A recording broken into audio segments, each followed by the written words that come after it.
Hi అండి. ఈరోజు వీడియోలో నేను ఉగ్గని బజ్జీ చూపిస్తున్నాను.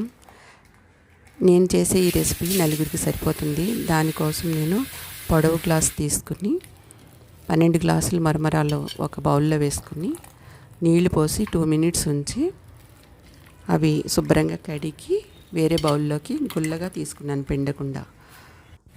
తర్వాత 3 నిమ్మకాయలు తీసుకుని రసం తీసి మరమరాల పైన చల్లి వేసేసి కలిపేసాను. మరమరాలందరికీ కూడా నిమ్మరసం పట్టి బాగుంటుంది. తర్వాత 3 పెద్ద ఉల్లిపాయలు, 3 టమాటాలు, 12 పచ్చిమిర్చి, కొంచెం కొత్తిమీర, కొంచెం కరివేపాకు, ఆవాలు, జీలకర్ర తీసుకున్నాను.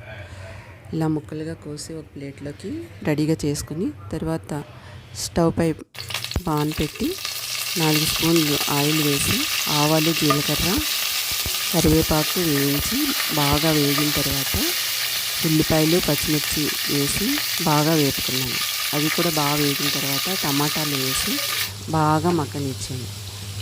ఎంత అంటే నూనె బాగా తేలే వరకు మగ్గనిచ్చి తర్వాత ఉప్పు, పసుపు వేసుకుని మరమరాలు కూడా వేసేసుకుని పక్కనే స్టవ్ మీద సిమ్లో పెట్టుకుని అలా ఉంచి మనం బజ్జీ రెడీ చేసుకోవాలి. బజ్జీ కోసం నేను 4 గరిటెలు శనగపిండి తీసుకున్నాను.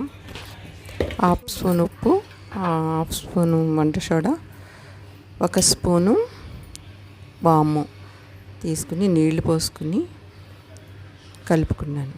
ఒకే యాంగిల్లో బాగా కలిపాను.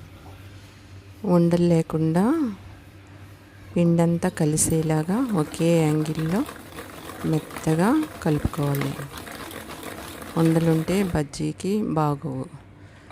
తర్వాత పచ్చిమిర్చి ఇలాగ పొడవుగా మధ్యలోకి ఆఫ్ చేసి ఇలా 3 రకాలుగా కట్ చేసుకుని పెట్టుకున్నాను.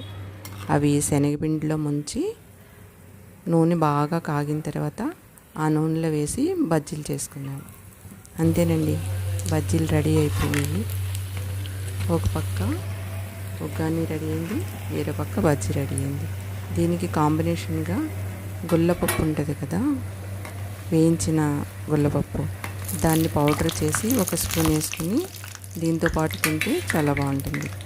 అంతేనండి, ఉగ్గాని బజ్జీ రెడీ అయిపోయింది. ఈ వీడియో కనుక మీకు నచ్చినట్టయితే లైక్ చేయండి, షేర్ చేయండి, సబ్స్క్రైబ్ చేసుకోండి. Thank you for watching.